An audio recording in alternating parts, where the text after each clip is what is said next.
अल्लाहुम्मा सल्लि व सल्लिम व बारिक अला अब्दिका रसूलिल करीम रहमतल लिल आलमीन शाफिअल मुज़नबीन सय्यिदना मौलाना नबियना मुहम्मदिन व अला आलिहि व अली बैतिहि औलादिहि ज़ुर्रिय्यतिहि अज़वाजिहि अस्हाबिहि औलियाइ उम्मति अजमाइन अल्लाहुम्मा सल्लि व सल्लिम व बारिक अला सय्यिदना इब्राहीम व अला सय्यिदना इब्राहीम इन्नका हमीदुम मजीद।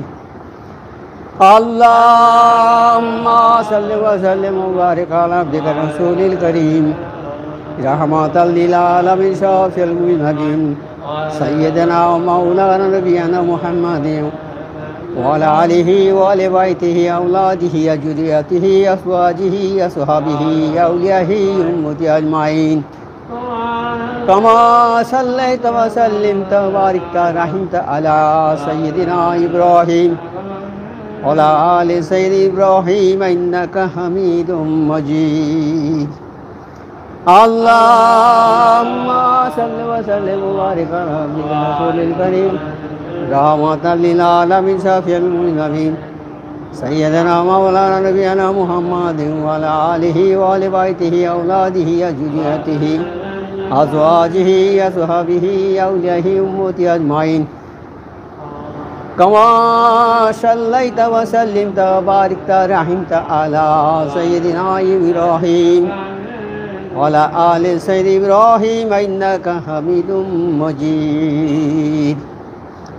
अल्लाहुम्मा सल्लि व सल्लिम व बारिक अला अब्दिका रसूलिल करीम रहमतल लिल आलमीन शाफिअल मुज़नबीन सय्यिदना व मौलाना नबियना मुहम्मदिन व अला आलिहि व अली बैतिहि औलादिहि ज़ुर्रिय्यतिहि अज़वाजिहि अस्हाबिहि औलियाइ उम्मति अजमाइन कमा सल्लैत व सल्लिमत व बारिकत व रहमत अला सय्यिदिना इब्राहीम वअला आलि सय्यिदिना इब्राहीम इन्नका हमीदुम मजीद।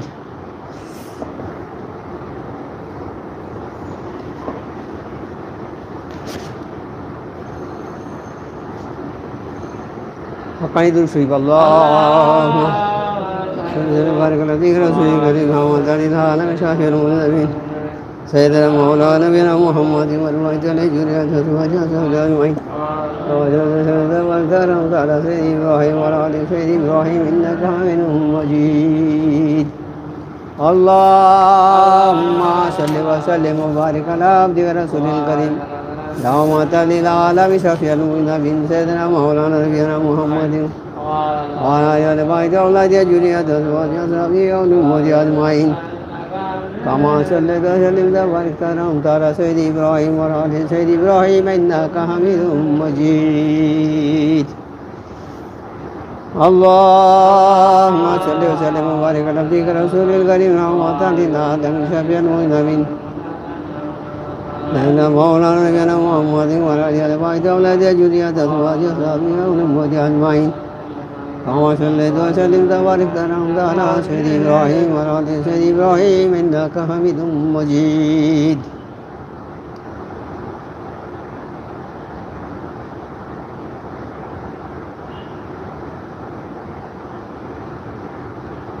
সাতাশ পারা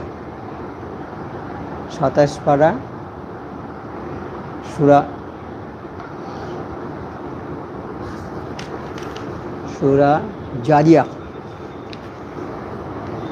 27 পারা সূরা জারিয়া। আউযু বিল্লাহি মিনাশ শাইতানির রাজীম বিসমিল্লাহির রহমানির রহিম ওয়ামা খালাকতুল জিন্না ওয়াল ইনসা ইল্লা লিয়াবুদুন মা উরিদু মিনহুম মির রিজকিন ওয়া উরিদু আন ইউতিমুন ইন্নাল্লাহা হুয়ার রাযাক্কুল যুল কুওয়াতিল মাতিন।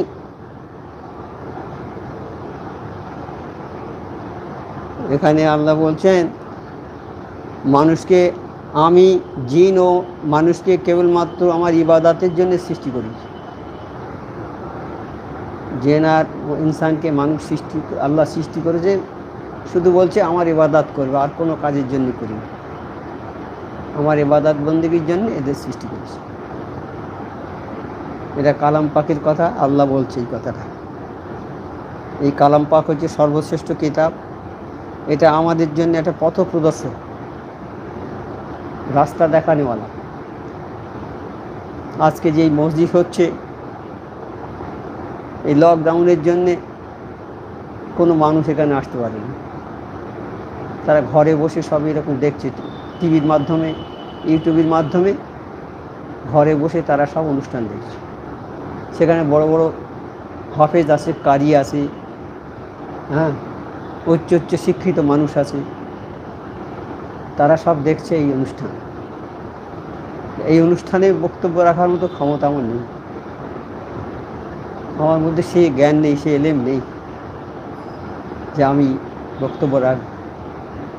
তবে আল্লাহ পাক যদি আমাকে বলার কিছু তৌফিক দেন, আর আমার চার কামেল মোর্শেদ যদি আমাকে কিছু বলার তৌফিক দেন, আর নবী পাক সাল্লাল্লাহু আলাইহি সাল্লাম যদিও আমাকে কিছু বলার তৌফিক দেন, তাহলে আপনাদের জানা কথা দু একটাই আলোচনা করব।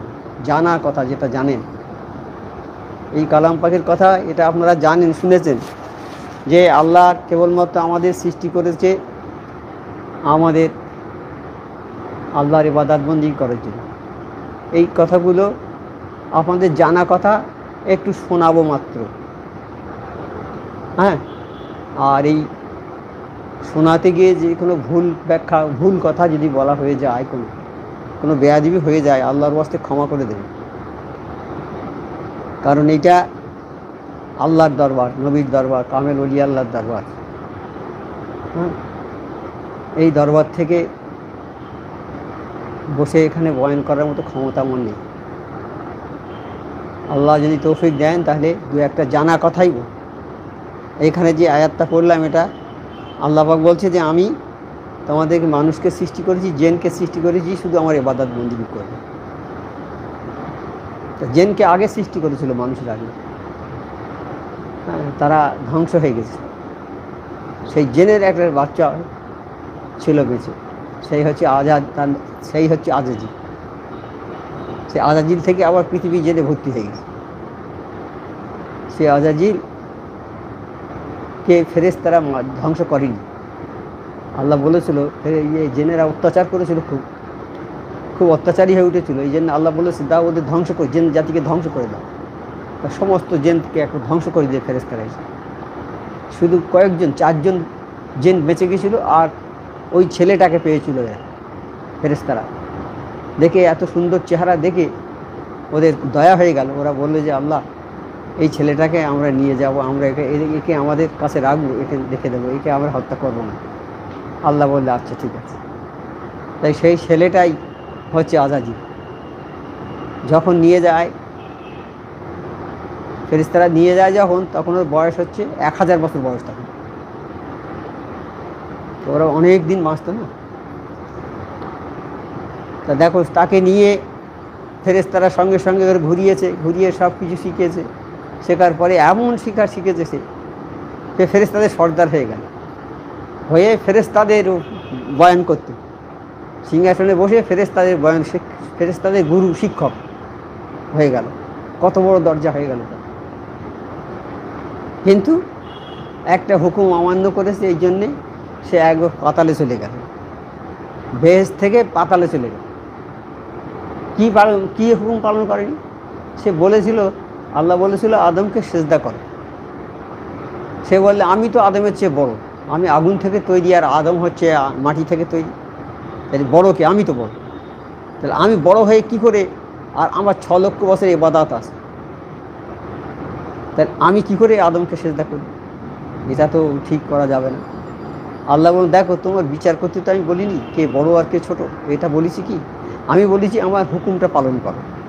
তা আমি হুকুম পালন করলে না, তা যাও আমার এই দরবার থেকে বের হয়ে যাও, বের করে দিই।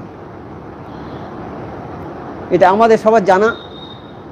তো জানা কথাই তো আলোচনা করতে হয়। এই দরবারে যা আলোচনা হয়, তো জানা কথাই আলোচনা হয়। কেন হয়? জানা কথা আলোচনার মানেটা কি?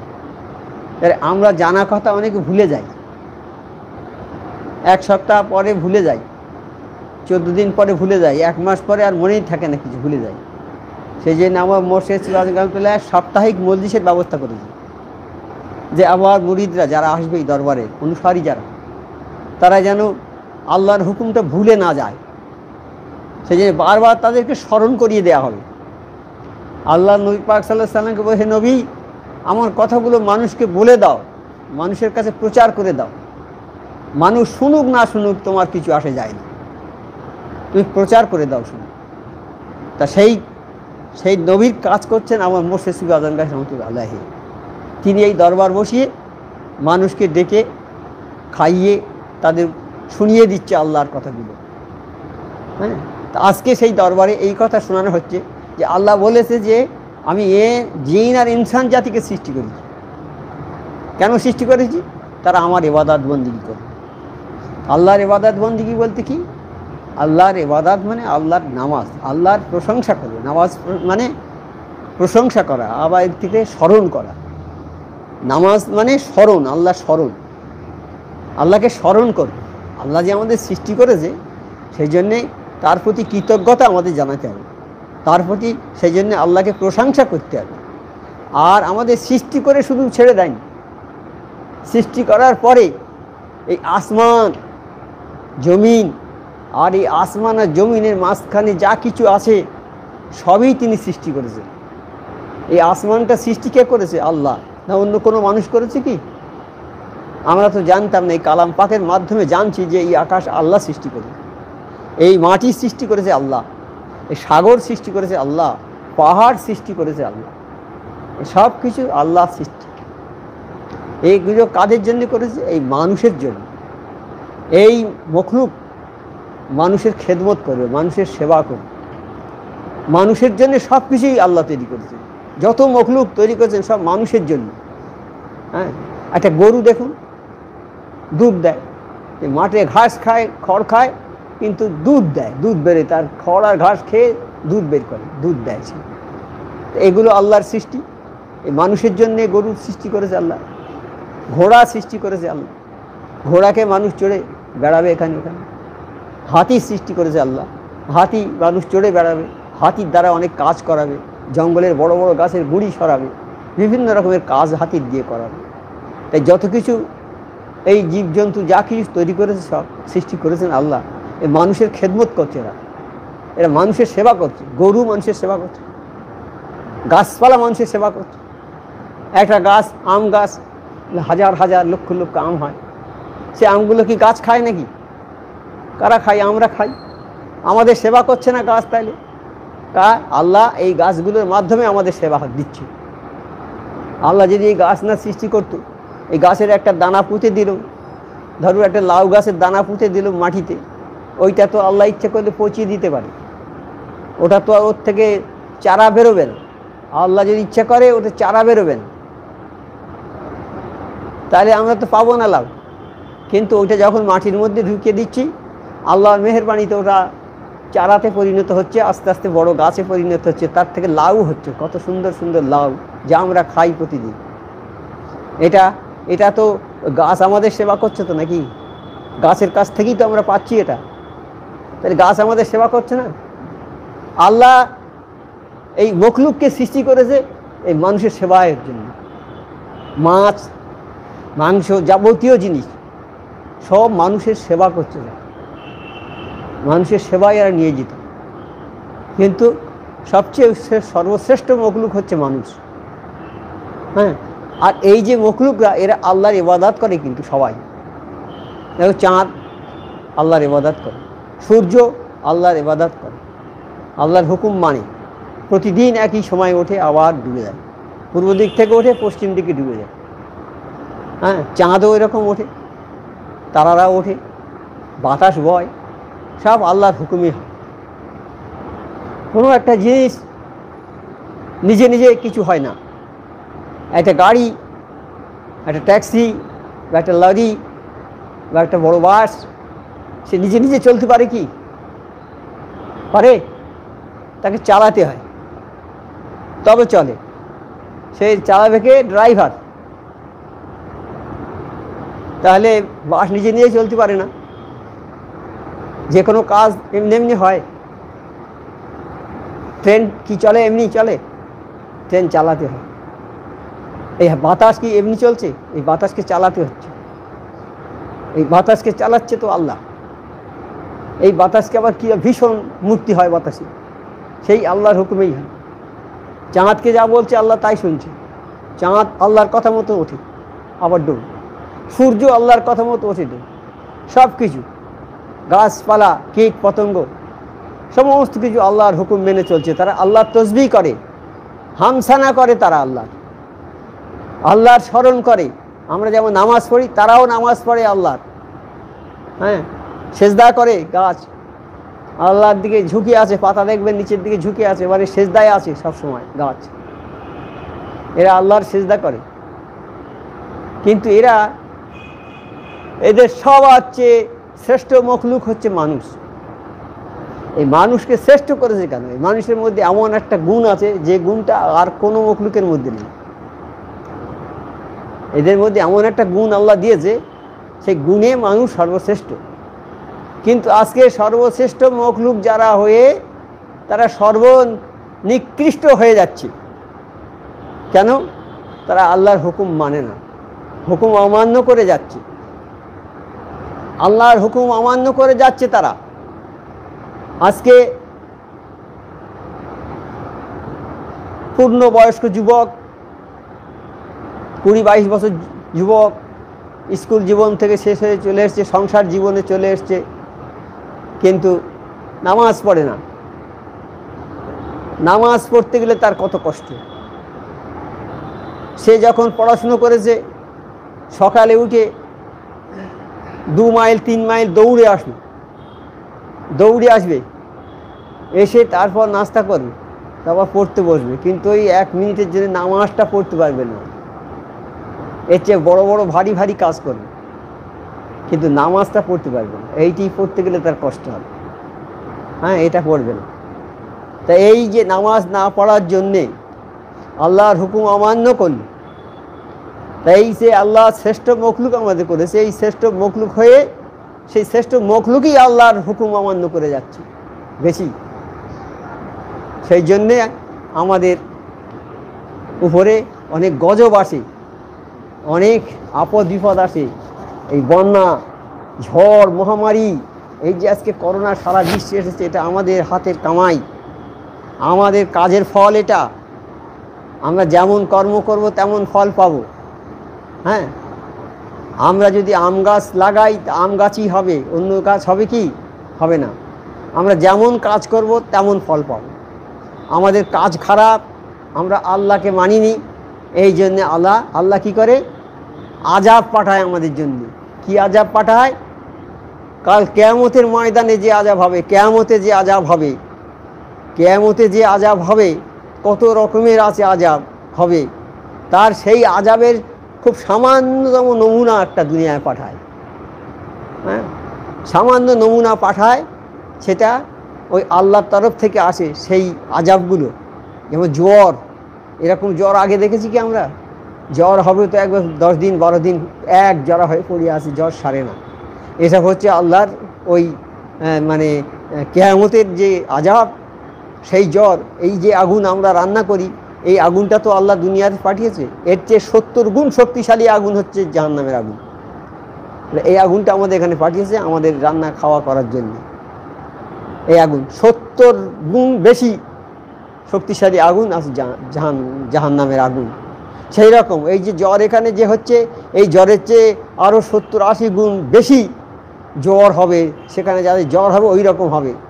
সেই জ্বরের ঠেলায় আর কথা বলতে পারবে না, গায়ের চামড়া ফেটে রক্ত বেরোবে, এইরকম জ্বর। সেই যে আযাব, সেই আযাবের সামান্য অংশ এখানে পাঠিয়েছে। যেমন আগুনটা পাঠিয়েছে এখানে আমাদের উপকারের জন্য, সেইখান থেকে আল্লাহ ওই যে আখেরাতে কাল কিয়ামতে যে আযাব হবে, সেই সামান্য আযাবটা দুনিয়াতে পাঠিয়েছে। কেন? যে মানুষ যদি এই আযাবটার ফলে, আযাবটা দিয়েছি, এই আযাবের ভয়ে যদি আমার দিকে ফিরে আসে। আল্লাহ চায়, আল্লাহ তার বান্দাদের সৃষ্টি করেছে কত ভালোবেসে, কত ভালোবাসে বান্দাদের। সেই ভালোবাসার জন্যে আল্লাহর মনে বড় কষ্ট হয় যখন তার বান্দা তার দিকে মুখ ফিরিয়ে অন্যদিকে চলে যায়। সেই জন্যে যাতে সে আল্লাহমুখী হয়, আল্লাহর দিকে ফিরে আসে, সেই জন্যে আল্লাহ এইসব বালা বিপদ মুসিবত দেয়। আর এইসব মুসিবত দেওয়ার পরে যখন কোনো সেই বান্দা ফিরে আসে, তখন আল্লাহ তার জীবনের যত গুনাহ সব মাফ করে দেয়। তা আজকে সমাজে যুব সমাজ নামাজ পড়ে না। বাপের বয়স হয়ে গেছে, বৃদ্ধ হয়ে গেছে, বলছে বাবা নামাজ পড়ো না, পড়ার কথা বলে মারতে আসে, তেড়িয়ে মারতে আসে। নামাজ পড়ি নে, তোমার কি, তোমার কাজ তুমি করো। সে আর বাপের মানে না, নামাজের কথা বললে মারতে তেড়িয়ে আসে। তা কেন, এর মূল কারণটা কি?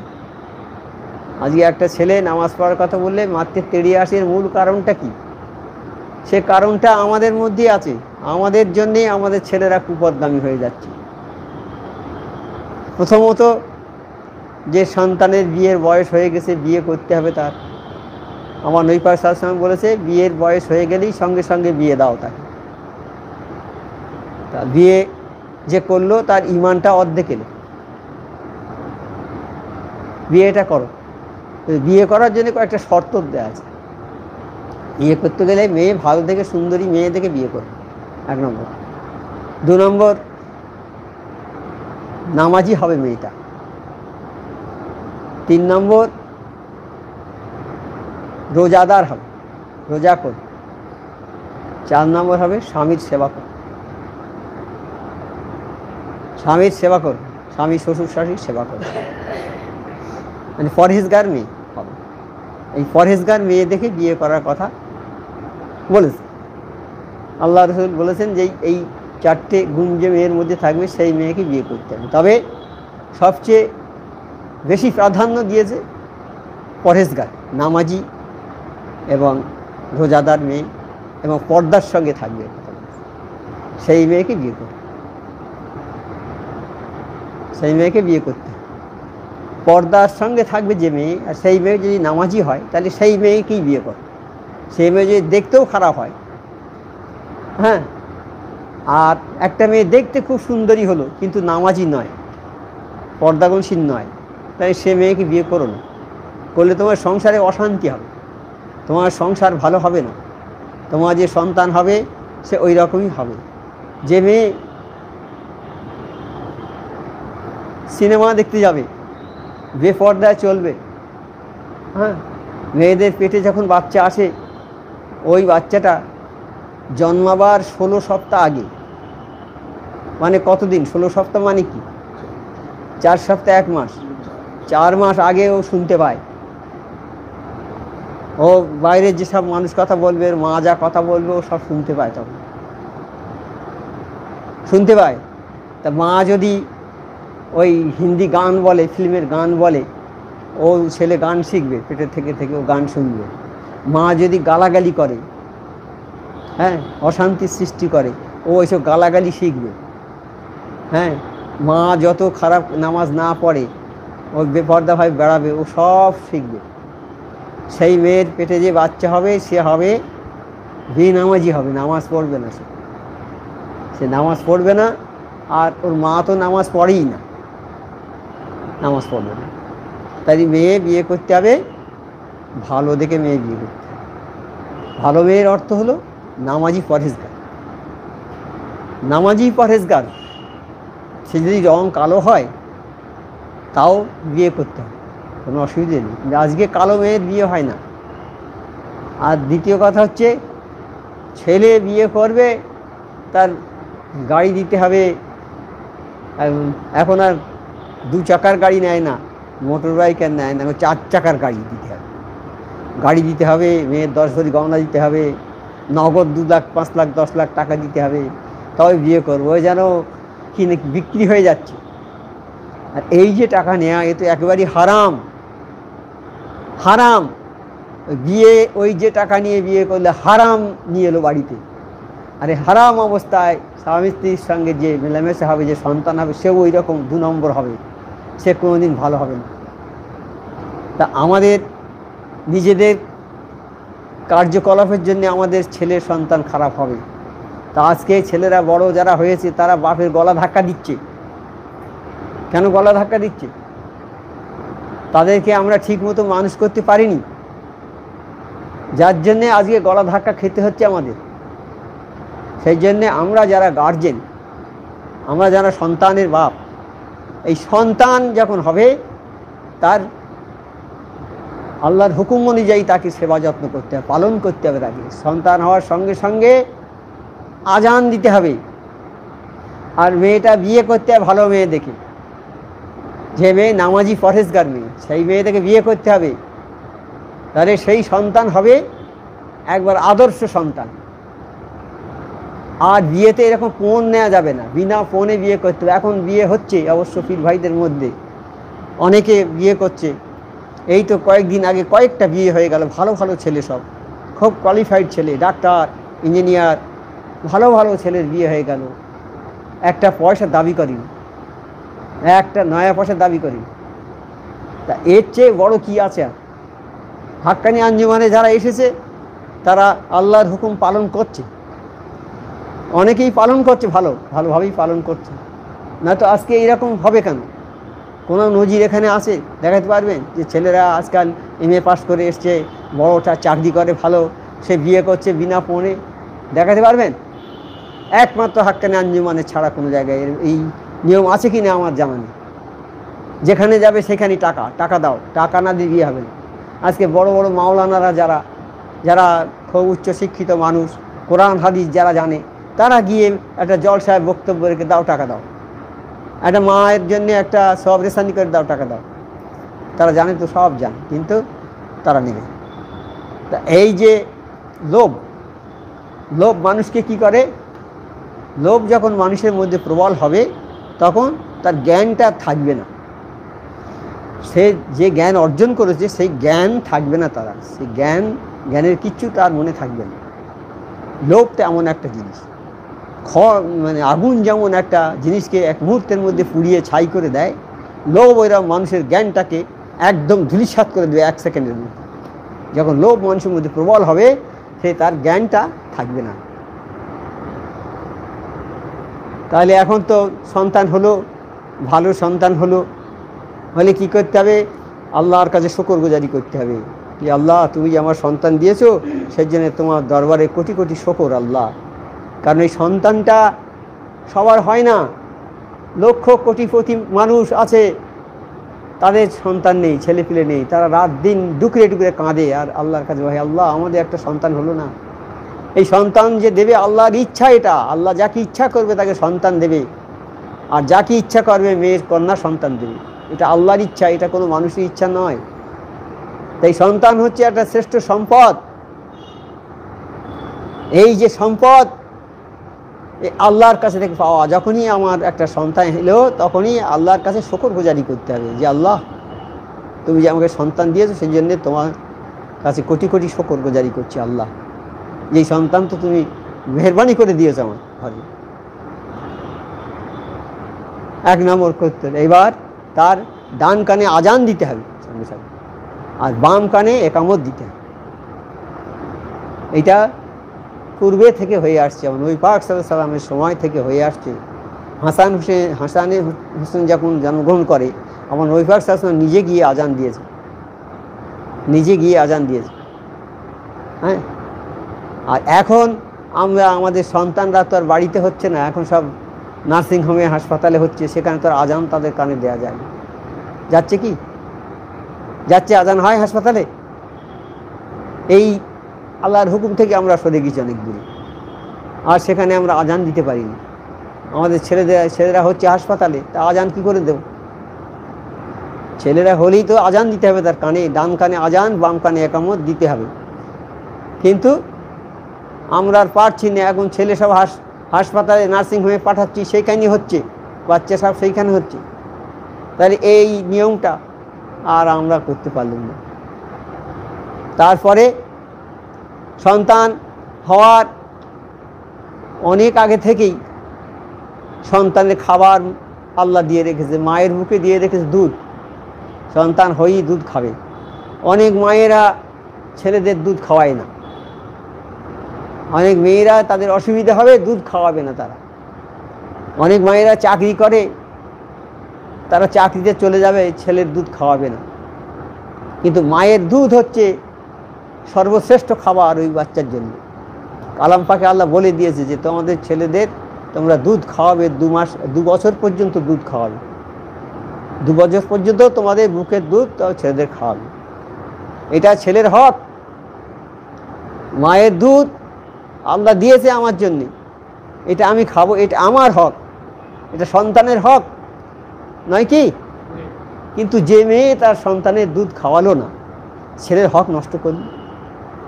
ওই ছেলে যখন বড় হবে তখন মায়ের হক নষ্ট করে দেবে, দেবে না? তুমি যদি ইটটা মারো, আরেকজন পাটকেল মারবে তোমার। হ্যাঁ, তুমি যে খারাপ কাজ করো তোমার জন্য শাস্তি আছে। তুমি মা হয়ে যদি একটা সন্তানের তার যদি হক নষ্ট করো, ওই সন্তান বড় হয়ে তোমার হক নষ্ট করবে। কি করবে?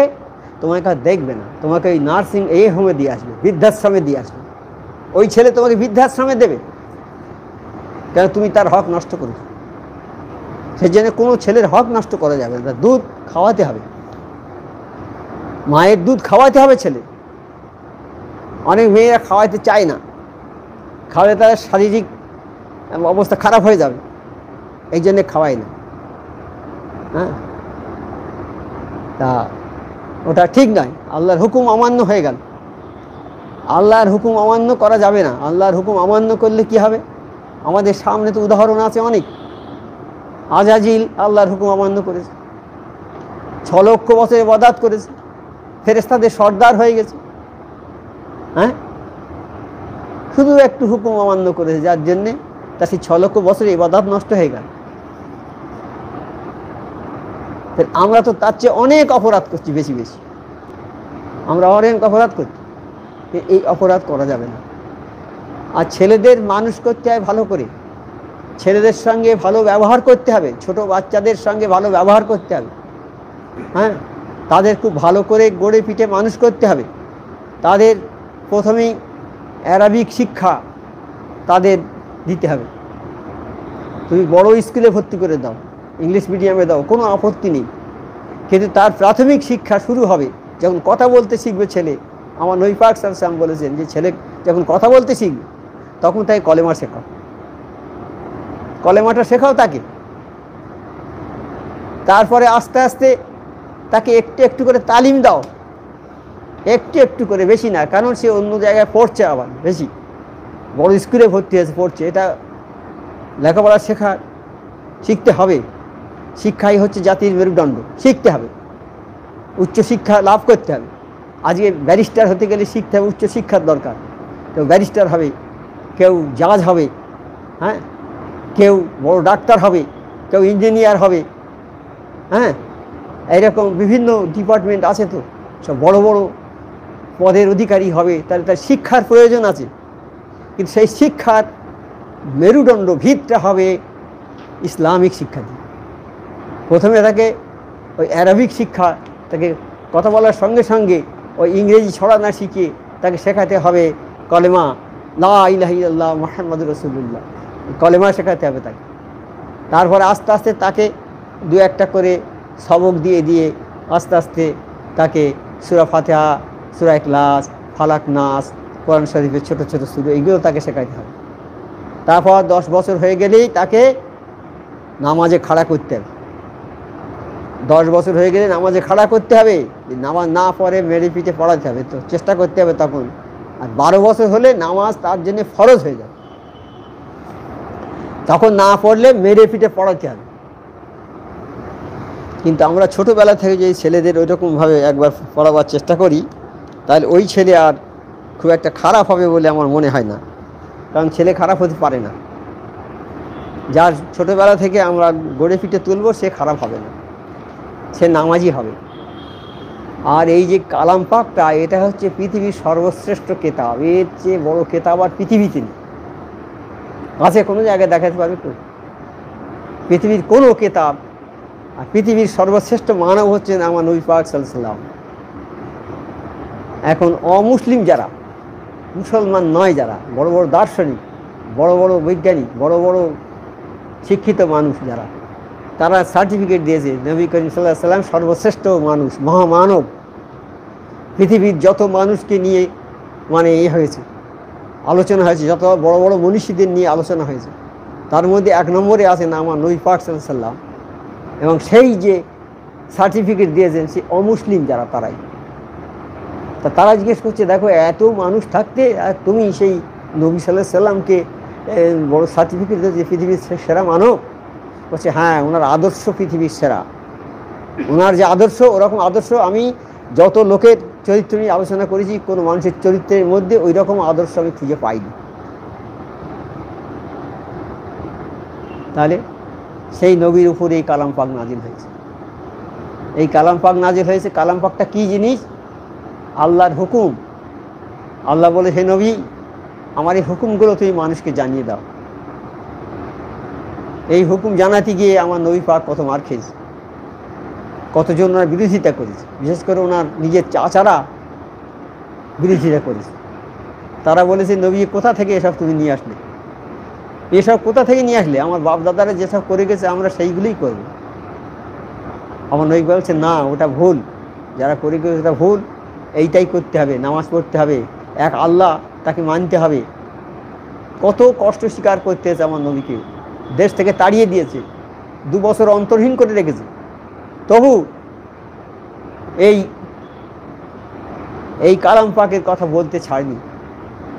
আবু জেহেল বলেছিলেন, নবী তুমি কি চাও বলো, তোমার এই আরবের বাদশা করে দেবো, আর সবচেয়ে সুন্দরী মেয়েদেরকে তোমাকে বিয়ে দেবো। হ্যাঁ, তুমি ওই কথাগুলো আর বলো না, আল্লাহ এক আর অদ্বিতীয়, ওই আল্লাহর পূজা করতে হবে, আল্লাহর নামাজ পড়তে হবে, এই কথাটা বলো না। বলছে, আমার যদি আকাশের চাঁদ এনে দেন আমার এক হাতে, আর এক হাতে যদি সূর্য এনে দেন, আমি ওই কথা বলা থেকে বিরত হব না, আমি ও কথাই বলবো। তা আমার নবী পাক কিন্তু সেই কথাই বলেছে, সেই কথার উপরে অটল ছিলেন তিনি। আখেরে তিনি জয়ী হয়েছে। ওই কথা বলার জন্য মক্কাতেও থাকতে পারলেন না, মক্কা থেকে বিতাড়িত হয়ে গেল, তেড়ে দিলে মক্কা থেকে মদিনায় চলে গেল, হিজরত করে চলে গেল। সেখানে গিয়ে আবার ওই মসজিদে নবমী, ছোট মসজিদ তৈরি করলো, সেখানে থাকলো, সেখানকার লোকেরা ওনার সব কথাগুলো মেনে নিলে, ওখানে বেশ ভালোভাবে থাকে। তারপরে আবার মক্কা বিজয় হয়ে গেল। যখন বিজয় হলো তখন সাহাবারা সব যাচ্ছে, আর যারা শত্রুতা করেছিল তারা সব বাড়ি ছেড়ে পালাচ্ছে, সব বাড়ি ছেড়ে পালাচ্ছে। আমার নবী পাক বললে, ডিক্লেয়ার করে দিলে যে তোমরা কেউ পালাবে না, তোমরা যে অন্যায় করেছো আমি সবাইকে ক্ষমা করে দিয়েছি, তোমরা কেউ বাড়িঘর ছেড়ে পালাবে না। আর সাহাবাদের বলে, দেখো সাহাবারা, তোমরা যে আল্লাহর জন্য যে ঘর এখানে ত্যাগ করে চলে হিজরত করেছিলে, মক্কার ঘর ছেড়ে দিয়ে গেছিলে, হিজরত করেছিলে, তোমরা মক্কা থেকে মদিনায় চলে গিয়েছিলে, এই ঘরটা এই খালিস আল্লাহর জন্য তোমরা হিজরত করেছিলে, তো আল্লাহ খুশি হবে এই জন্য তোমরা এই সব ত্যাগ করে চলে গিয়েছিলে। যেটা ত্যাগ করে চলে গিয়েছো, যে ঘর মক্কাবাসীরা দখল করে আসে বাস করছে, তোমরা সেটা ছেড়ে দাও, তোমরা সেই ঘর আর নিও না। সাহাবারা তাই বলল যে, না, আপনি যা বলেছেন আমরা তাই দেব। তাহলে নবী পাকের কথা কেউ শুনেছে, কীরকমভাবে জীবন দিয়েছে নবী পাকের কথায়, আর নবী পাকের কথায় কেউ নবী পাককে জীবন নেওয়ার জন্য চেষ্টা করেছে। তাহলে সেই কথা যারা মেনেছে তাদের পরিণামটা কি হলো, আর যারা মানেনি তাদের পরিণামটা কী হলো? যারা মেনেছে তারাই কামিয়াবি হলো, আর যারা মানেনি তারা আযাবের মধ্যে পড়ে গেছে। আর তাদের পরিণামটা কি হবে? জাহান্নাম। আল্লাহ জাহান্নাম তৈরি করেছে আর জান্নাত তৈরি করেছে। যারা আল্লাহর হুকুম মেনে চলবে তাদের জন্য জান্নাত, আর যারা আল্লাহর হুকুম মানবে না তাদের জন্য জাহান্নাম। এই দুটো জায়গা। তা আজকে বর্তমান যুব সমাজ নেই, সেই নামাজটাই পড়ে না। এখন এই যুব সমাজের নামাজ পড়তে হবে, সবাইকে নামাজি হতে হবে।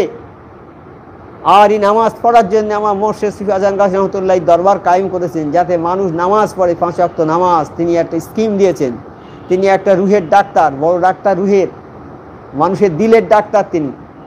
তিনি একটা প্রেসক্রিপশান করে দিয়েছেন মানুষের দিলের রোগ সারার জন্যে, 5 ওয়াক্ত নামাজ। মানুষের দিল পরিষ্কার হয়ে যায়। 5 ওয়াক্ত নামাজ, 5 ওয়াক্ত অজিফা। অজিফা মানে কোরআনই অজিফা, মানে কোরআন শরীফ পড়া। অনেক মানুষ কোরআন পড়তে পারে না, পড়ার সুযোগও নেই। এরকম আছে, আমরা তো এখানে বসে আছি ভালো জায়গা, কিন্তু এমন জায়গা আছে যেখানে কোরআন পড়ার সুযোগ নেই।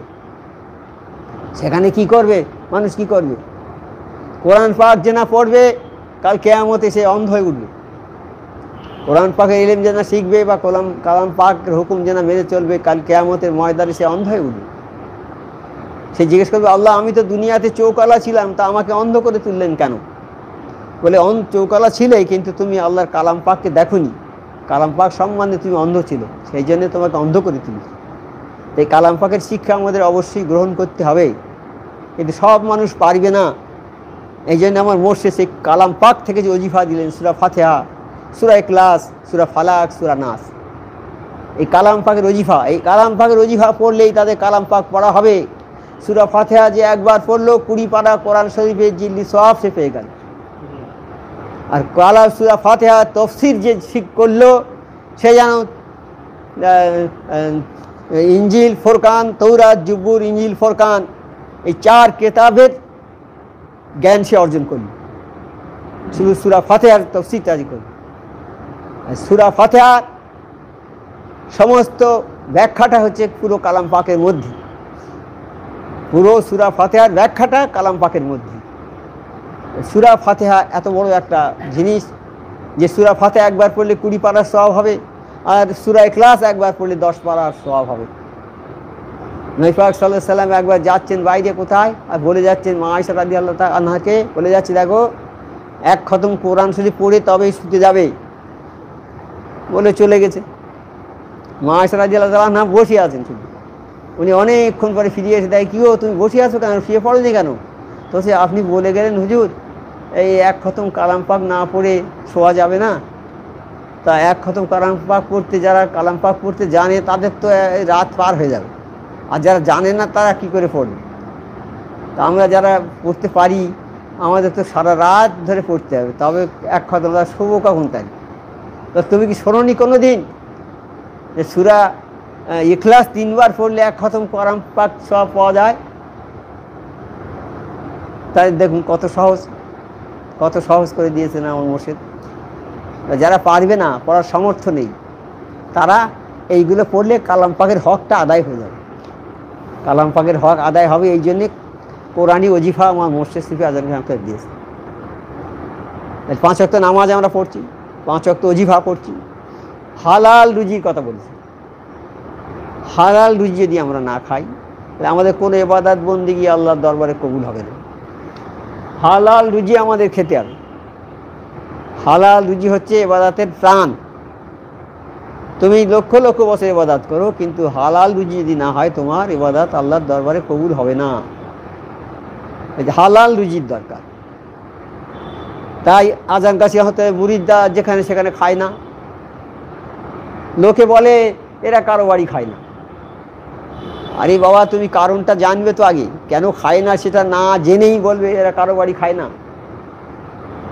তুমি সুদের সঙ্গে জড়িয়ে আছো, তোমার বাড়িতে খাবে, সুদখোরের বাড়িতে খাওয়া যাবে? সুদ তো হারাম। যে সুদের ব্যবসা করে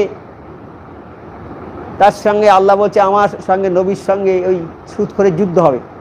সে যেন জেনে রাখে যে ওই সুদখোরের সঙ্গে আমার যুদ্ধ হবে। এখনই উচিত তার তওবা করে সুদ ছেড়ে দেওয়া।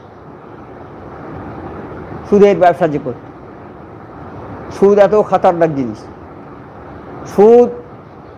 সুদের সবচেয়ে সহজ সবচেয়ে কম যেটা গোনা, সেটা হচ্ছে নিজের মায়ের সঙ্গে বিয়ে করা। কম শাস্তি, সবচেয়ে কম শাস্তি। এর চেয়ে বড় বড় শাস্তি আছে সুদে। তাহলে এইগুলো সুদ থেকে বিরত থাকতে হবে। কিন্তু আজকে যারা বড় উচ্চ পর্যায়ের মানুষ, তারা দেখো ব্যাংক থেকে হাজার হাজার টাকা লোন নিচ্ছে, তারা নামাজ পড়ছে অথচ লোন নিচ্ছে। কিন্তু আজান গাছি রহমতুল্লাহ একটা আদনা মুরিদ, যে একদম খুব ছোট্ট মুরিদ, না জানে কোনো লেখাপড়া, না জানে কিছু, কিন্তু সে ভয় আছে তার সুদের টাকা নেব না, আর সুদ যার আছে তার বাড়িতে খাবো না, এই ভয়টা তার আছে। কিন্তু আরও বড় বড় উচ্চশিক্ষিত মানুষ যারা কোরআন হাদিস শেখাবিদ, তাদের মধ্যে ভয়টা নেই। তারা সুদের টাকা নিয়ে ব্যবসা করছে, সুদের টাকা নিয়ে মসজিদ করছে, সুদের টাকা নিয়ে মসজিদে দিচ্ছে, সুদের টাকা নিয়ে এতিমখানায় দিচ্ছে, এইসব করছে সব। তাই একজন লোক দরবারে এসেছিল, বলছিল, হুজুর আপনারা তো জাকাতের টাকা দেন, তা আমাদের কিছু জাকাতের টাকা দেন। কি করে বাবা? তা মসজিদ করে। জাকাতের টাকা তো মসজিদ হয় না বাবা। ঠিক আছে, আমরা জাকাতের টাকা দেব, জাকাতের টাকা দেবো, কিন্তু ওর সঙ্গে একটা মরা মুরগি দেবো বাবা। এই জাকাতের টাকাটা নেবে আর এই মরা মুরগিটা দেবো, ওটা খেতে হবে তোমাদের। তাহলে নাউজুবিল্লাহ, এই মরা মুরগি তো হারাম। হ্যাঁ, তাহলে মরা মুরগি হারাম, এই জাকাতের টাকা তো মসজিদে লাগাবে, সেটাও ঠিক হবে না। না, সুদের টাকা, ভুল বলছি আমি, সুদের টাকা চেয়েছিল। যে সুদের টাকা আপনারা ফেলে দেন, কাঠচিলে খাওয়ান, ওটা কাঠচিলে খেয়ে নেয়, ওটা আমাদের দেন না কিছু, আমরা ভালো কাজে লাগাই, রাস্তাঘাট করি, এটা সেটা করি।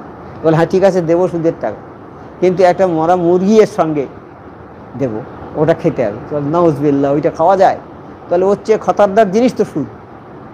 তবে এটা খাবে না, ও সুদটা খেতে পারবে? এই হয়ে গেছে আখলাক আমাদের। আর ছেলেরা আর এসব বাপ মায়ের কথা শোনে না, তারা বড় হয়ে গেছে। যখন ছোট ছিল তখন মা বাপের কথা শুনেছে, এখন বড় হয়ে গেছে আর মা বাপের কথা শুনে না, তারা নামাজ পড়ে না, তারা বেনামাজি হয়ে গেছে, নামাজ পড়ে না তারা। মা বাপ বললে তাদের মারতে যায় তেড়ে। কিন্তু এই যুব সমাজের কাছে আমাদের আবেদন, বাবা তোমরা যা করেছো ভুল করেছো, এখন ঠিক পথে ফিরে এসো, নামাজ পড়ো, 5 ওয়াক্ত নামাজ পড়ো, ওজিফা পড়ো, আল্লাহকে ভয় করো বাবা। তাহলে তোমাদের মরতে হবে, এই দুনিয়াটা চিরস্থায়ী নয়।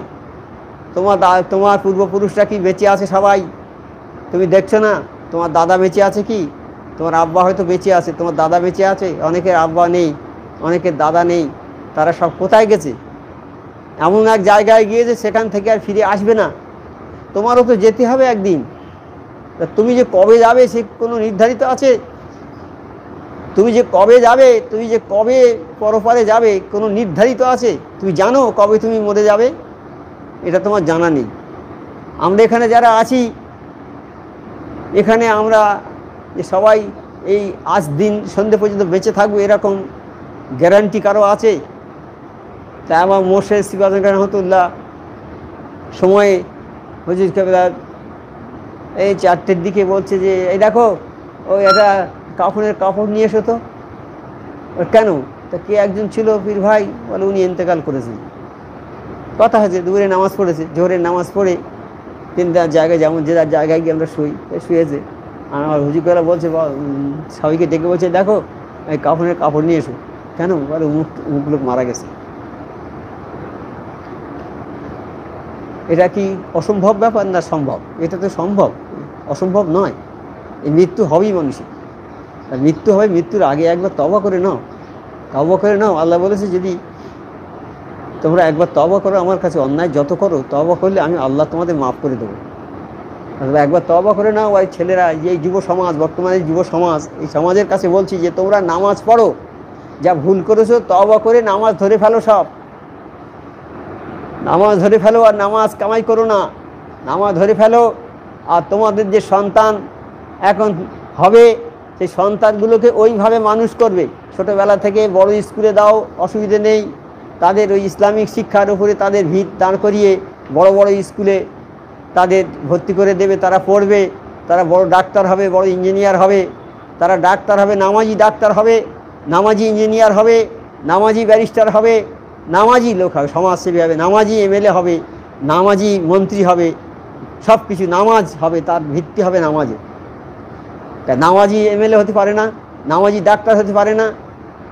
আমাদের হাক্কানি দরবারে অনেক লোক নেই, নামাজি ডাক্তার নেই, নামাজি ইঞ্জিনিয়ার নেই, সব আছে। তারা টাইম হলে নামাজ পড়ে, তারা নামাজ পড়ে, নামাজ কাজা করে না। তা আমাদের উদ্দেশ্য হবে আমাদের ছেলেদের আমাদের নামাজি ডাক্তার তৈরি করব, নামাজি ইঞ্জিনিয়ার তৈরি করব, নামাজি ব্যারিস্টার তৈরি করব, নামাজি এমএলএ তৈরি করব, নামাজি এমপি তৈরি করব, নামাজি বড় বড় অফিসার তৈরি করব। নামাজি হবে সব, এই ভিত হবে নামাজের। আর এই নামাজি যে ছেলে, ওই রকম ছেলে যে নামাজ পড়বে, ওর সমবয়সী হাজার হাজার ছেলেরা তখন নামাজি হবে। একজন লোককে দেখি, পাড়ার যদি একজন বড় শিক্ষিত ছেলে যে বড় চাকরি করে 10-20,000 50,000 টাকা মাইনে পায়, সেই ছেলে যদি নামাজ পড়ে আর তার সমবয়সী যারা আছে সবাই তখন নামাজ পড়বে, ওর দেখা দেখি সবাই নামাজ পড়বে। তা সেই নামাজি হয়ে যাও বাবা, আর জীবনটা নষ্ট করো না। আর এই নামাজ না যখন আমরা পড়ি তখন আমরা অনেক গর্হিত কাজ করি, ব্যাংক থেকে লোন নিই, তারপরে আমরা ওই এতে যাই, বিভিন্ন জায়গায় যাই, বিভিন্ন ক্লাবে যাই, বিভিন্ন জায়গায় গিয়ে আমরা বিভিন্ন গান বাজনার আসরে যাই, বিভিন্ন যাত্রা থিয়েটারে সেখানে যাই, আমরা বিভিন্ন রকম অসামাজিক কাজের মধ্যে জড়িয়ে থাকি। আমরা সারাদিন আমাদের বসার সুযোগ হয় না, সকাল থেকে সন্ধ্যে পর্যন্ত আমরা আড্ডা দিই, যেখানে সেখানে করি, আল্লাহর হুকুমে বহির্ভূত কাজ করি। এই সবগুলো কাজ করছো, একে তো আল্লাহর হুকুম মানো না, তার উপরে আরও খারাপ কাজ করছো। কাজেই সেই জন্য আল্লাহ তোমাদের অসন্তুষ্ট হয়ে যাচ্ছে। আর অসন্তুষ্ট হয়ে যাওয়ার পরে এক এক ধাক্কা দিচ্ছে, এক এক ধাক্কায় 10-20 লক্ষ 50 লক্ষ লোকের জীবনহানি হয়ে যাচ্ছে। এসব আমাদের জন্যই হচ্ছে, আমাদের এটা হাতের কামাই, আমাদের জন্যই এইসব দুর্যোগ, এইসব মহামারী, এইসব আমাদের জন্যই হচ্ছে। কাজে আমরা যদি সংশোধন হই, আমরা যদি আল্লাহর কাছে তওবা করে যদি আমরা আবার ফিরে আসি, তাহলে এইসব বালা বিপদ আল্লাহ তুলে নেবে, এসব বালা বিপদ আল্লাহ তুলে নেবে। তা আমাদের যেন সেই মতি হয়, আমরা যেন 5 ওয়াক্ত নামাজ পড়ি সবাই। একজন ছেলে এসছে, দরবারে এসছে হুজুর কালা রহমতুল্লাহের কাছে, সাবর সিং হুজুর রহমতুল্লাহের কাছে, হুজুর আমার আব্বা মারা গেছে, আমি একটা ওর স্কুল করবো। বাবা তুমি নামাজ পড়ো? বলছে জি না। নামাজ জানো? জি না। তাহলে বাবা তুমি নামাজটা শিখে আসবে, তুমি কী কাজ করো? বলে হুজুর আমি রিক্সা চালাই। তোর পয়সাটা তো হালাল আছে, ঠিক আছে, কিন্তু তুমি নামাজ পড়ো না, যেহেতু তোমার বাড়িতে স্কুল হবে না, বেনামাজির বাড়িতে এসে লোক খাবে না। হ্যাঁ, তা তুমি নামাজটা পড়া শিখে এসো বাবা, তারপরে ওর স্কুলের হুকুম দেবো। বাড়িতে চলে গেল, কাঁদতে কাঁদতে যাচ্ছে, আর বলছে আমার আব্বা তো সবসময় বলতো দরবারে আসতে, আর এই নামাজের কথা বলতো আমার আব্বা সবসময়। তো যার বাপ মারা গেলেই একটু মনে কষ্ট হয় না, এমন কোনো লোক নেই যার বাপ মরে গেছে তার দিলে একটু কষ্ট হয় না, এমন লোক আছে? আব্বা মরে গেলেই দিলে কষ্ট হবে তখন। আর সেই সময় তার মনে হবে যে উফ আব্বা মরে গেছে, আমাদের তো মরে যেতে হবে, কাজে আমরা নামাজ পড়ি, আল্লাহর হুকুম মানি, এইসব কথা মনে হবে তখন। 2 দিন চলে যাবে, 4 দিন যাবে, আবার সে কথা ভুলে যাবে। তা সে কাঁদতে কাঁদতে যাচ্ছে, আর বলছে আমার আব্বা তো সবসময় বলতো এই দরবারে আসতে, আমি তো আসিনি, আর বলতো বাবা নামাজ পড়ো। এখন তো বুঝতে পারছি নামাজ পড়ার কি গুরুত্ব। আমার আব্বা মরে গেছে, আব্বার জন্য একটু সওয়াব রেসানি করবো, কিন্তু আমি নামাজ পড়িনি, এই জন্য হলো না, হুজুর কলা ফিরিয়ে দিল। ওহ আমি কত অন্যায় করেছি, আমার আব্বা কত কেঁদেছে, কত দুঃখ করেছে আমার জন্য। তা এইবার বাড়িতে গেল, গিয়ে ওর মনে একটা ধরে গেছে, ঘৃণা ধরে গেছে যে আমি নামাজ শিখবো। একবার যে কোনোভাবে লোকের কাছে গিয়ে, বা ইমাম সাহেব তো থাকে প্রত্যেক জায়গায় মসজিদে, আস্তে আস্তে শিখেছে, সব শিখে নামাজটা শিখেছে। নামাজ শিখতে বেশি দরকার নেই তো, একটা সূরা ফাতিহা, নামাজের অজুর নিয়ত, পাটি দাঁড়ানোর নিয়ত, আর নামাজ সূরা ফাতিহা, সূরা ইখলাস, ফালাক, নাস, এই কটা 3-4টে তাব্বাত ইয়াদ, এই 4টে সূরা আর সূরা ফাতিহা শিখলে, এই কটা শিখলে সাধারণ মানুষ নামাজ পড়তে পারে। কারণ বড় মানুষরাও নামাজ পড়তে পারবে, কোনো অসুবিধা নেই। নামাজে আমরা বড় বড় সূরা পড়তে যাই, ভুল হতে পারে আমাদের, আমরা সাধারণ মানুষ, আমাদের ভুল হবে। কিন্তু আমরা এই ছোটো সূরা দিয়ে নামাজ পড়ি, ইনশাআল্লাহ ভুল হওয়ার সম্ভাবনা কম থাকে। সেই ছোটো ছোটো সূরাটাই ভালো। হ্যাঁ, সেই দিয়ে আমরা পড়ব। কাজে আমরা যদি ইচ্ছা করি তাহলে নিশ্চয়ই আমরা শিখতে পারবো। অনেকে আছে সূরা জানে না, কিচ্ছু জানে না। এই তালতলা থেকে, নারকেল ডাঙ্গা থেকে একটা লোক এসেছিল দরবারে, এসে বলছে হুজুর আমার এরকম বিপদ, আমার অসুখ বিসুখ এরকম কাটে না, এ হয়, আমার বিপদ হয়, আমার বাড়িতে ঝগড়া বিবাদ হয়। আমি বাবা তুমি নামাজ পড়ো? তো বলছে হ্যাঁ নামাজ পড়ি। আর তুমি আমাদের নিয়ত জানো? তো বলছে না। অজুর নিয়ত জানো? বল না। তো কী নামাজ পড়ো? বলে আমি এমনি আল্লাহু আকবার বলে পড়ি। আর কতদিন পড়ছে? বলে অনেক দিন ধরে এরকম পড়ছি। আমি তুমি তো যেখানে থাকো রাজাবাজার, ওই রাজাবাজারে তো বহু মাওলানা আছে, হাফিজ আছে, কাজী আছে, বহু শিক্ষিত মানুষ আছে। তা তুমি কি কাজ করো বাবা? বলে আমি বাইন্ডিংয়ের কাজ করি। আমি তুমি বাইন্ডিংয়ের কাজ করো, তো আমি তোমার কাছে বাইন্ডিংয়ের কাজ শিখবো। তাহলে তোমাকে একটু তাবেদারি করতে হবে তো, গিয়ে তা মশাই করতে হবে তো, তুমি তো বাইন্ডিংয়ের কাজে ব্যস্ত থাকবে। আমি বললাম ভাই আমার একটু বলে দাও, এটা কি একটু বলে দাও। তা তোমার তাবেদারি করতে হবে তার। আর তাবেদারি ছাড়া কেউ কিছু করতে পারবে না। তাবেদারি করতে হবে, যে জানা লোক তার তাবেদারি করতে হবে, শিখতে হবে, তবে সে শেখাবে, সে খুশি হয়ে শেখাবে। আরও আল্লাহ বলে দিয়েছে, তুমি যদি একটা আলিফ শিখো, সেই আলিফটা আর একজনকে শেখাবে, তাহলে তুমি উত্তম কাজ করলে। আর তুমি যদি না শেখাও, তাহলে তোমার জন্য কিন্তু পানিশমেন্ট আছে। তুমি যেটা জানবে সেটা মানুষকে শেখাবে, বলতে হবে এটা। আর আমরা যারা জানি না, তারা যে জানে তার কাছে তোষামত করে, তার হাতে ধরে পায়ে ধরে আমাদের শিখতে হবে, তাহলে আমরা শিখতে পারবো। সেই শেখার আগ্রহ থাকা চাই আমাদের, আর নয়তো কাল আল্লাহর কাছে জবাব দিতে হবে। আমরা ভুল ভাল নামাজ পড়বো, তো এর জন্য কৈফিয়ত চাইবে আল্লাহ, যে তোমাদের সুযোগ ছিল না, কোনো দিন কি কোনো মাওলানা পাওনি কোনো দিন। এখন যেমন আমরা হাফেজটা পেয়েছি, হাফেজ আমাদের সৌভাগ্য, আমরা হাফেজ পেয়েছি। কতদিন দরবারে আছি এখানে, আমরা কোনো হাফেজের সঙ্গে আমাদের যোগাযোগ অনেক হয়েছে, কিন্তু কেউ কি দরবারে থাকতো এরকম থেকে এরকম পড়াতো? পড়াতো কি হাফেজ? আমাদের হাফেজ সাহেবরা ছিল, ওরা তো আসতো মন্দির সেরে চলে যেত। আমাদের মৌলানা সাহেবরা আসতো, মন্দির সেরে চলে যেত। আরও মৌলানারা, কারি সাহেব ছিল অনেকদিন থেকে, সব কেউ কি এরকম থেকে কোনো তারা চেষ্টা করতো যে এই দরবারের লোক যারা আছে তাদের একটু ট্রেনিং দিই, পড়াই? সেটা করেনি, তাদের সময় ছিল না, হয়তো পারিনি। কিন্তু এখন আমরা সেইটা বুঝতে পারছি যে আমরা যারা দরবারে আছি, আমাদের কিছু দায়িত্ব আছে, আমাদের ধরবে আল্লাহ কালকে। তোমার দরবারে যারা ছিল তারা একদম ন্যূনতম নামাজটা পড়া শিখতে পারেনি কেন? ভালো করে কেন পারিনি? আপনি তো ছিলেন, কেন আপনি পড়াতে পারেননি? জেনে কাঠগড়ায় উঠতে হবে, জবাব দিতে হবে আল্লাহর কাছে। সেই জন্যে বারবার বলছি যে আপনারা শিখে নেন। হাফেজ সাহেবের দরকার তাজিম করতে, হাফেজ সাহেবের কাছ থেকে ওই করে শিখে নিতে হবে, ভালো করে বলে করে শিখতে হবে হাফেজ সাহেবের কাছে, তাবেদারি করতে হবে হাফেজ সাহেবের। হ্যাঁ, তাবেদারি ছাড়া কেউ কিছু পাবে না, তাবেদারি করে শিখে নিতে হবে, নিয়ে আখেরে লাভ হবে আপনার। আপনি যদি ভালো শুদ্ধভাবে নামাজ পড়ে যেতে পারেন, যে নামাজ নিয়ে যাবে সর্বপ্রথম কাল কিয়ামতে নামাজের বিচারটা হবে। যে নামাজ নিয়ে যাবে সে বেহিসাব জান্নাতি হয়ে যাবে, নামাজের হিসাব যার ঠিক থাকবে সে বেহিসাব জান্নাতি। সেই নামাজটা আমাদের যুব সমাজরা কেউ পড়ে না। আমাদের সক্রিয় হতে হবে, তাদের বলতে হবে যে বাবা নামাজ পড়ো, সবাইকে বলতে হবে নামাজ পড়ার কথা, যেন পড়ে। তা এইবার সেই লোক গিয়ে নামাজ পড়লো, নামাজ পড়ে 1 মাস পরে এসে বলছে, হুজুর আমি নামাজ পড়েছি, নামাজ পড়া শিখেছি, আমি ওজুর নিয়ে শিখেছি। আমি আমার হুজুর করে ধরতেন, বলে বাবা বলো তো দেখি ওজু কী বলে করতে হয়। বললো, বলে বাহ বাবা ভালো শিখেছি। তা এই বলে দিলেন হাফেজ সাহেবকে, হাফেজ সাহেব ওনার একটা ওর স্কুলের হুকুম দিয়ে দেন। এই ওর স্কুল হলো, আমার হুজুরেরা বলছে বাবা এই ওর স্কুল তুমি করলে 1,24,000 পয়গম্বরের সব রেসানি হলো। শুধু তোমার বাপের হলো না, তুমি এই যে তোমার খাঁটি পয়সা, রক্ত জল করা পয়সা নিয়ে তুমি যে ওর স্কুল করলে খাঁটি পয়সা, আর তুমি পয়সা নামাজি লোক, এই যে ওর স্কুল হলো, এটা শুধু তোমার বাপের জন্য হলো না, 1,24,000 পয়গম্বরের জন্য একটা সব রেসানি মঞ্জিস হয়ে গেল। তাহলে এটা কত বড় জিনিস, ওর স্কুলটা কত বড় জিনিস।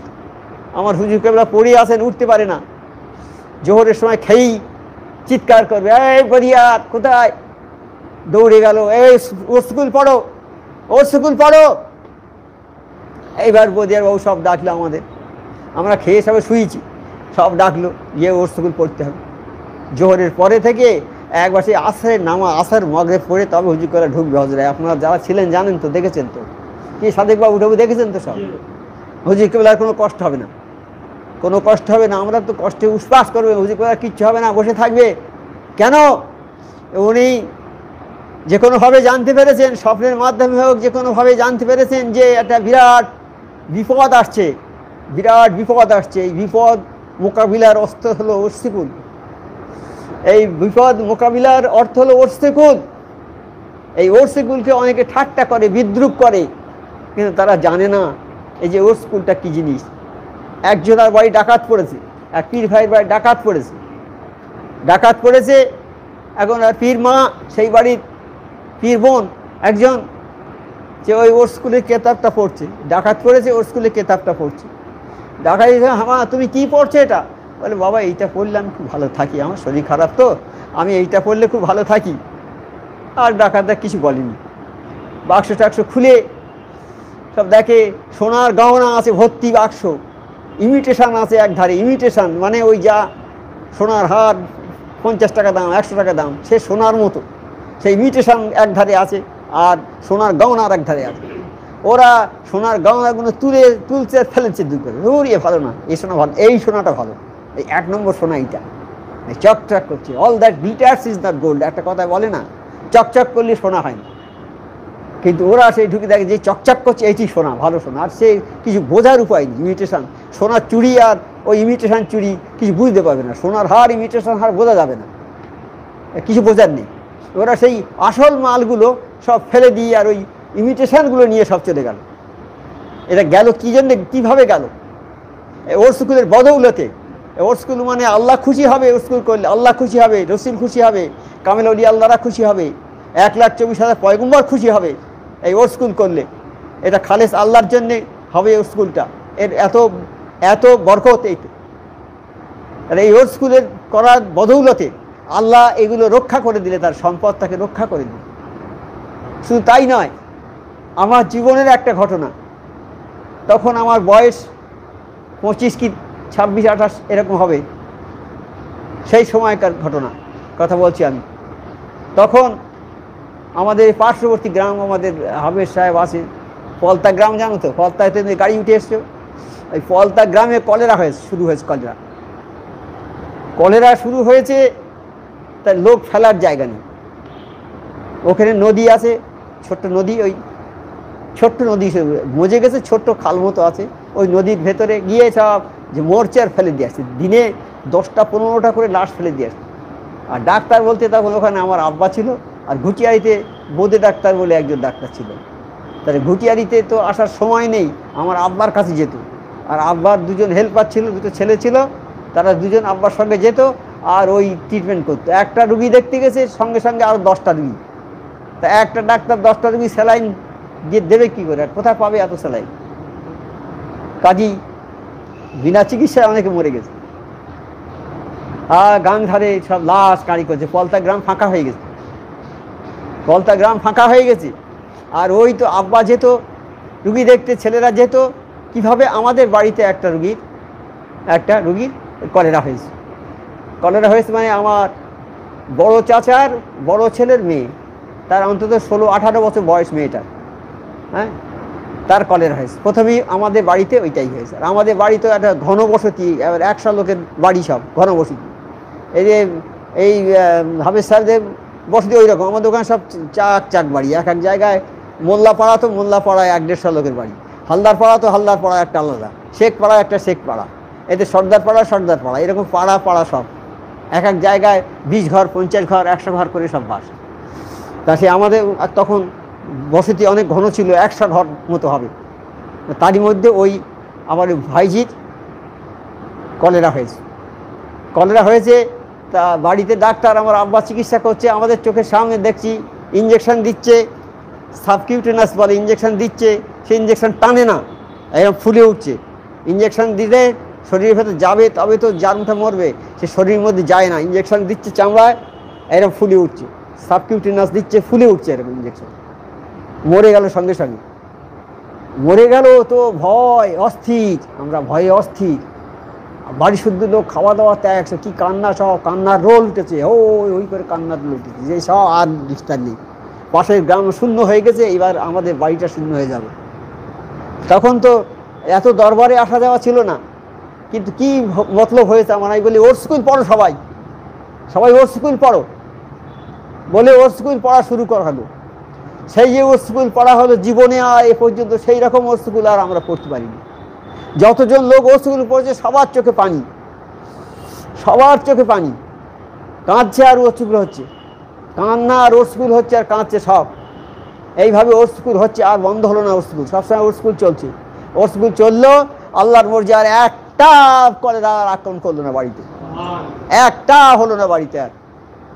তাহলে এইগুলো, এই যে ওর স্কুল করা, এই আল্লাহর তরফ থেকে সাহায্য আসবে,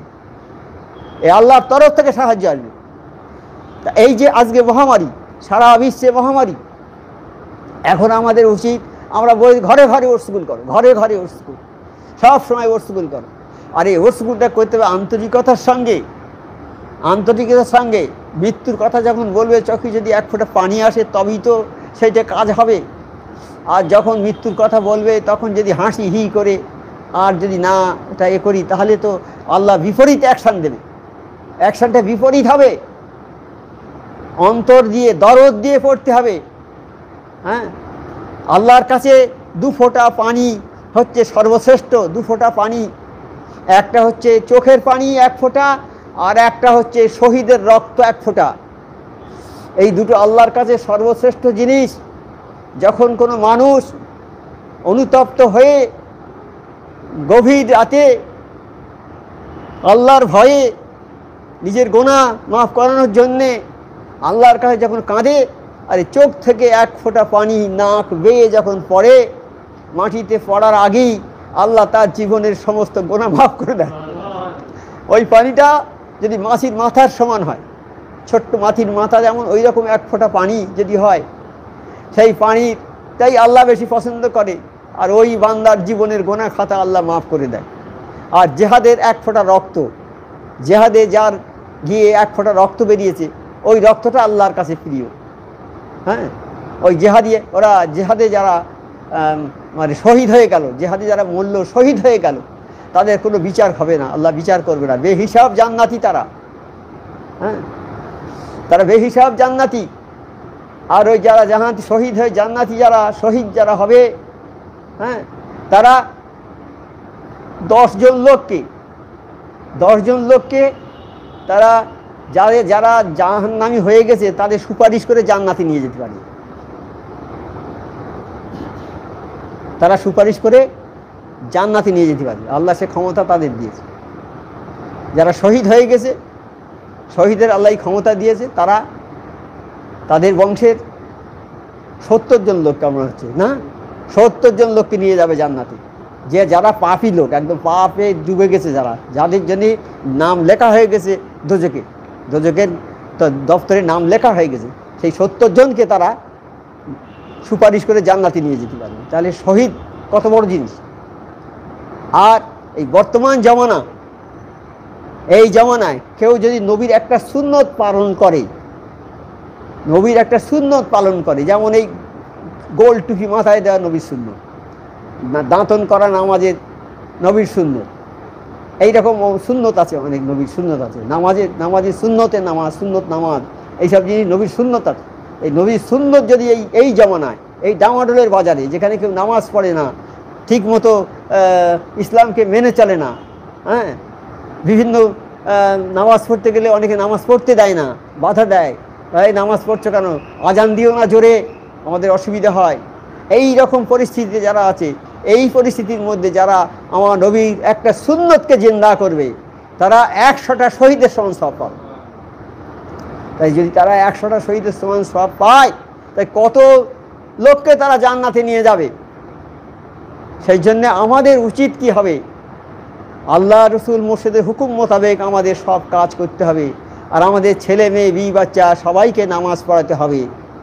ওই মেয়েরা আজকাল যাচ্ছে সেজে গুজে ভালো করে, যে সাজগোজটা বাইরের কোনো লোকের দেখানো উচিত নয়, সেটা দেখবে তার একমাত্র তার স্বামী। তা সেই সাজগোজটা করে সে দেখাতে যাচ্ছে বন্ধন ব্যাংকের ম্যানেজারকে, আর তার স্বামী পেছন যাচ্ছে যেন একটা তল্পি বাহক হয়ে যাচ্ছে। ওই স্ত্রী না গেলে টাকা দেবে না, সেই জন্য স্ত্রীর গোলাম হয়ে গেছে এখন। স্ত্রী বলছে না আমি যেতে পারবো না, শরীর খারাপ, বল না চলো টাকাটা নিয়ে আসি, চলো বলে তাবেদারি করে তার ভালোবেসে হাতে পায়ে ধরে নিয়ে আসছে বন্ধনে। তাই এই বন্ধনে নিয়ে আসছো তুমি কি ভালো কাজ করছো? তুমি কি মরবে না একদিন? আল্লাহর হুকুম অমান্য করছো, তুমি এইসব টাকা নিচ্ছ, সুদের টাকা। আর মেয়েরা একে তো সুদের টাকা নেওয়া হারাম, আর তার উপরে ডবল হারাম হচ্ছে। তো তোমার স্ত্রীকে নিয়ে যাচ্ছ, হারাম ডবল। যেমন আমার হুজুরকলা বলতেন না, এই বিপদের ওপরে বিপদ বলতেন না, বিপদের ওপরে বিপদ। তুমি যে একটা বিপদ দেখে এনেছো, তার উপরে আরো হাজার হাজার বিপদ দেখে আনছো। এইসবগুলো করা যাবে না, এইসবগুলো নিষেধ করতে হবে, মেয়েদের কন্ট্রোলে রাখতে হবে। আমার নবী পাক সাল্লাল্লাহু আলাইহি সাল্লাম গিয়েছিলেন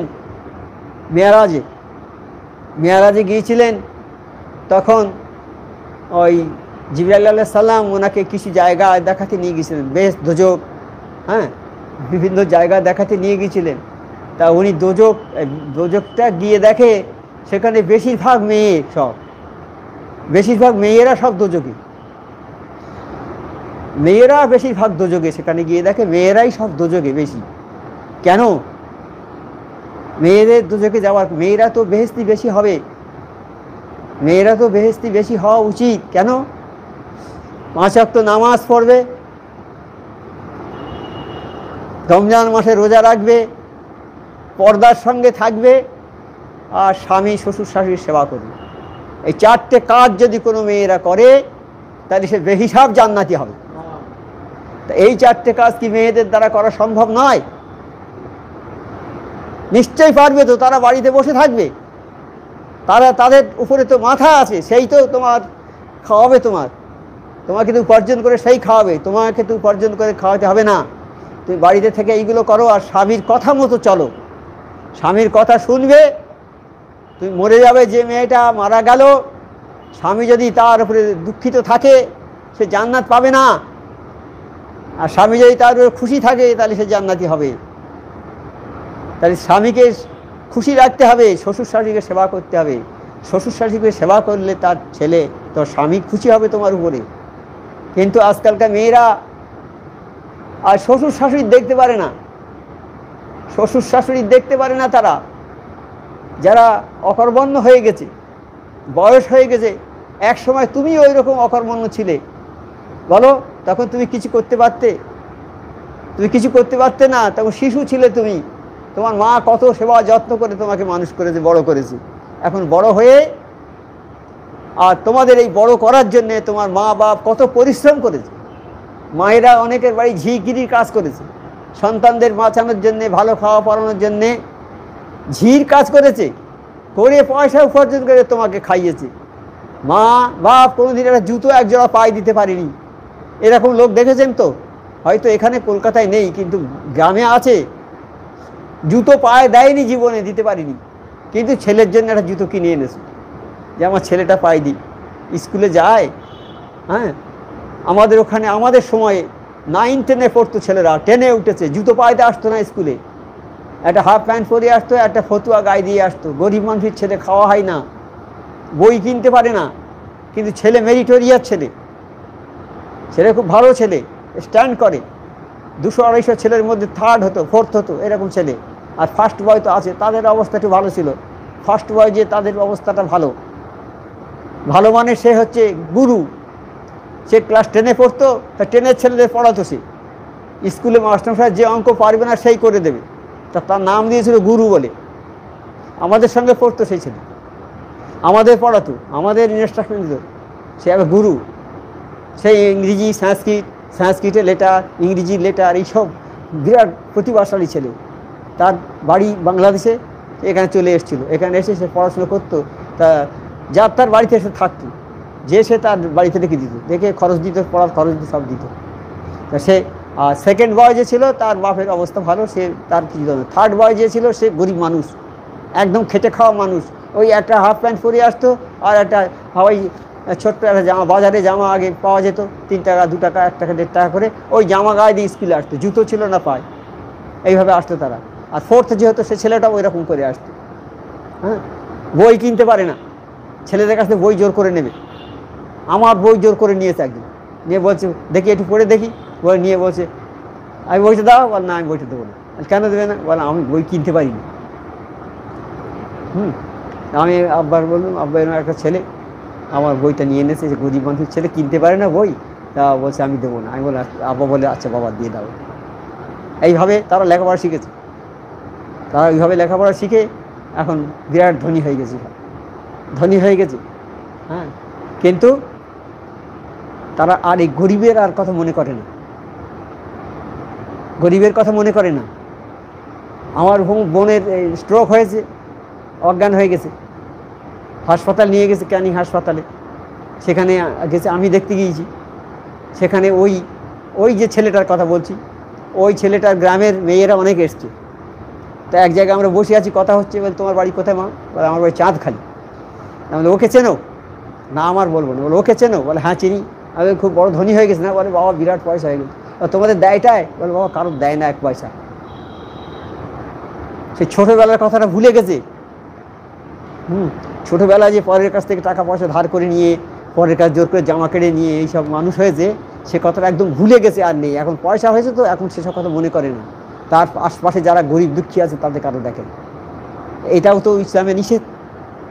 ইসলাম এটা মান্যতা দেয় কি, তোমার প্রতিবেশী যদি না খায়, তুমি যদি পেট ভরে খাও, তুমি ইমানদার নাও, তুমি মুমিন নাও। আরও বলেছেন কি আল্লাহ, তোমার হাত আর জবান দ্বারা যদি তোমার প্রতিবেশী ক্ষতিগ্রস্ত হয়, তাহলে তুমি মুমিন নাও। তো মুমিনের খাতায় তোমার নাম জমা হবে না। তাহলে ইসলামটা কত বড় বারিক আছে। আমাদের এখন প্রয়োজন হচ্ছে আমাদের ছেলে পিলে যারা আছে সবাইকে নামাজ পড়ানো, সবাইকে নামাজ পড়ার কথা বলা। আজকে নামাজ আমরা পড়ি নে, সুদ খাচ্ছি, নামাজ পড়ি নে, সুদের জন্য নিচ্ছি, বিভিন্ন রকমের সিনেমা হল করেছি আমি, আমার টাকা আছে সিনেমা হল করেছি, তাই কত শত লোককে আমি গোমরা করে দিচ্ছি। আমার দ্বারা সিনেমা হল হবে কেন? আমি আল্লাহর কাজ করব, ভালো একটা হাসপাতাল করে দেব, একটা ফ্রি এতিমখানা করে দেবো, আমার টাকা আছে, না করে আমি করে দিচ্ছি একটা সিনেমা হল, লাখ লাখ টাকা ইনকাম হবে, হারামভাবে পয়সা উপার্জন হবে, এইটা আমি করে দিচ্ছি। আল্লাহর এটা পছন্দ কি? তা এই সব কাজ আমাদের করা উচিত হবে না, আমাদের সরে আসতে হবে। আর এই সব কাজ যখনই আমরা করব তখনই আল্লাহর তরফে গজব আসবে। যেমন সারা বিশ্বে গজব হচ্ছে না, কেন হচ্ছে? আমাদের হাতের কামাই এটা। আমরা অন্যায় করেছি, অন্যায় এর জন্যে আল্লাহ এই শাস্তি দিচ্ছে আমাদের। সেই জন্য আমাদের আল্লাহমুখী হতে হবে, আল্লাহর কাছে ক্ষমা চাইতে হবে, তওবা করতে হবে, এর কাছ থেকে ফিরে আসতে হবে। তাহলে আমরা নিস্তার পাবো আল্লাহর কাছে, নচেত আমাদের নিস্তার নেই। আল্লাহ আমাদের তার হুকুম পুরোপুরি মেনে চলার তৌফিক দিই।